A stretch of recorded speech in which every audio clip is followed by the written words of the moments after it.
Hi friends, welcome to our kitchen. இப்போ நம்ம என்ன பார்க்க போகிறோம்னா சுவையான நாட்டுக்கோழி குழம்பு ஈஸியாக சிம்பிளாக எப்படி செய்கிறதுன்னு பார்க்கலாம் வாங்க. ஒரு வடை சட்டியில் எண்ணெய் ஊற்றிக்கோங்க. ஓகேங்களா, நான் 300 கிராம் சின்ன வெங்காயம், காரத்துக்கு தேவையான அளவுக்கு மிளகாய் எடுத்துருக்கேன், ஒரு தக்காளி. குக்கரில் எண்ணெய் ஊற்றி கடுகு போட்டுக்கோங்க. பொரிஞ்சதுக்கப்புறமேட்டு கொஞ்சம் கருவேப்பிலை போட்டுக்கோங்க.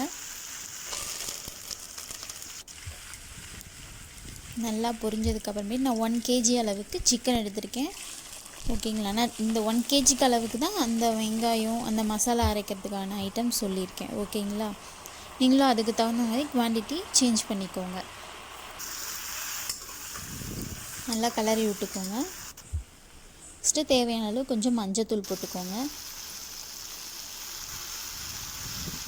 நல்லா மிக்ஸ் பண்ணிக்கோங்க. இப்போ நம்மளுக்கு அரைக்கிறதுக்கு கொஞ்சம் இஞ்சி எடுத்து வச்சுக்கோங்க.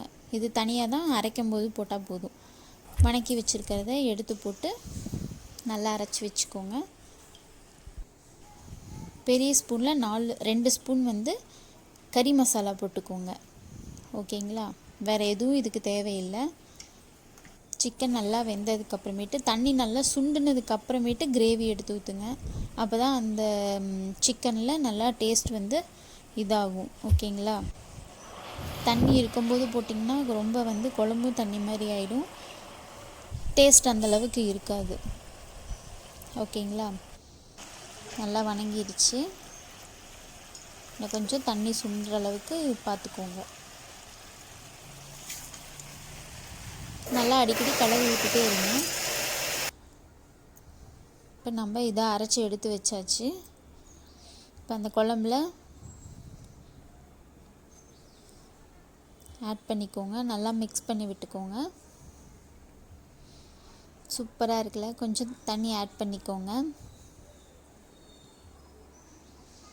நல்லா கலந்து விட்டுக்கோங்க. உங்களுக்கு இதுதான் கிரேவி. உங்களுக்கு ரொம்ப தண்ணி ஊற்றினாலும் உங்களுக்கு குழம்பு ஒரு மாதிரியாக இருக்கும், டேஸ்ட் அந்தளவுக்கு வராது. ஸோ கரெக்டாக மீடியமாகவே தண்ணி ஊற்றிக்கோங்க. ஓகேங்களா, கொஞ்சம் உப்பு போட்டுக்கோங்க தேவையான அளவுக்கு. நல்லா கலந்து விட்டுட்டு இப்போ சிக்கன் வேகிறதுக்கு விசில் வச்சு எடுத்துக்கலாம். உங்களுக்கு சிக்கன் எந்த மாதிரிங்கிறது உங்களுக்கே தெரியும் இல்லையா. நல்லா விசில் எடுத்துக்கோங்க. விசில் வரத்துக்குள்ளே நம்ம தேங்காய் அரைச்சி வச்சுக்கலாம்.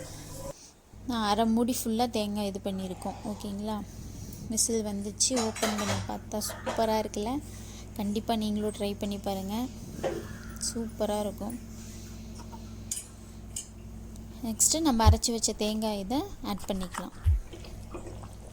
இதுக்கு நீங்கள் வேணும்னா அப்படின்னா நல்லா சுண்டை வச்சுட்டு தேங்காய் பால் கூட வெறும் இதாக ஊற்றி இது மிக்ஸ் பண்ணி குழம்பு வச்சு பாருங்கள், அதுவும் செம்மையாக இருக்கும்.